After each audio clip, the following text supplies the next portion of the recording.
when it comes to AMP, there's three different hypothetical price scenarios that I'm thinking about, and this is maybe even assuming there is a full-on type of altcoin season during this cycle.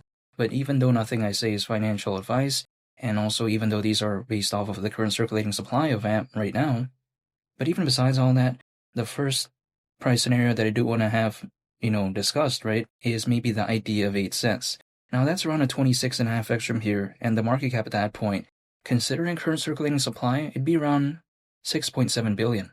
The reason why this wouldn't necessarily surprise me is because I like AMP, fundamentally. Now, let me explain what I mean by this, and I think to get a better understanding of AMP, I first want to discuss it historically speaking. Now, AMP, it was created by both Flexa and Consensus. Now, Flexa, it's a crypto payments company, and when it comes to Consensus, it is a blockchain development enterprise. However, the reason why AMP was even launched in the first place was because the original Flexa Coin Smart contract could not meet the new demands, I would say, that Flexa was looking for. However, shortly before AMP was launched, Flexa launched an app called SpedN. Now, what is that, right? Now, SpedN, basically, it makes it possible for users to pay at thousands of merchants using various cryptocurrencies. So, for instance, right, some people may be thinking, okay, SpedN, all right, we get that, but then how does even AMP play a role in all of this? Now, let me explain real quick, because if, let's say, in a make-believe hypothetical scenario, let's say, for instance, someone makes a purchase at a store, or should I say at a merchant, right, and they're using SpedN. Now, if let's say they're using a cryptocurrency through SpedN, when this purchase is made, there could be some things that could hypothetically not necessarily work out, in a sense where it may not necessarily be 100% smooth sailing. Like, let me explain what I mean by this. If, let's say, during this transaction, there's a hard fork, or let's say a chain halt, then maybe the transaction may not go through, right? So then it may not be necessarily such a good thing when it comes to the merchant.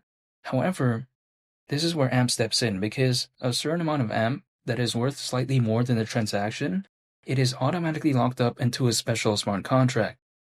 And this is basically to ensure that, let's say something were to go wrong, again, it will ensure that the merchant will always get their entire payment, so to speak, right? However, also on top of that as well, some people may be thinking, okay, what is another kind of use case of having this AMP temporarily locked up? Well, it's because if, let's say, for whatever reason, there's like a time where the prices of, cryptos are going down, or let's say there's a bear market, and then again, this is kind of like, I would say, just kind of ensuring the transaction, so to speak. This is the analogy that I would use for it. However, some people may be thinking, okay, what happens if, let's say, for whatever reason, the transaction fails, and then this AMP, it's like automatically sold, right? And then some people may be thinking, what happens if that just keeps on repeating and repeating, and then the price of AMP starts going down? Well, my response is this. I personally have never heard about like a failed transaction, so I can't really speak on that. But then at the same time, in a hypothetical where let's say there is even like 10, 15, or 20 failed transactions a day, even at that point, it would just be kind of like so minuscule in the grand scheme of things that it wouldn't really affect it in like such a drastic way. Now, I'm assuming if let's say there is like, thousands upon thousands of failed transactions for whatever reason, I'm just assuming, again, they may probably fix something that's going on with that, right? But again, to my understanding, I've never, even heard about a failed transaction. So the way I take a look at it is that, again, I just don't see why that would maybe be a big issue, but only time will tell. But this is just from what I've observed so far. However, some people may be thinking, okay, where's this AMP coming from, right?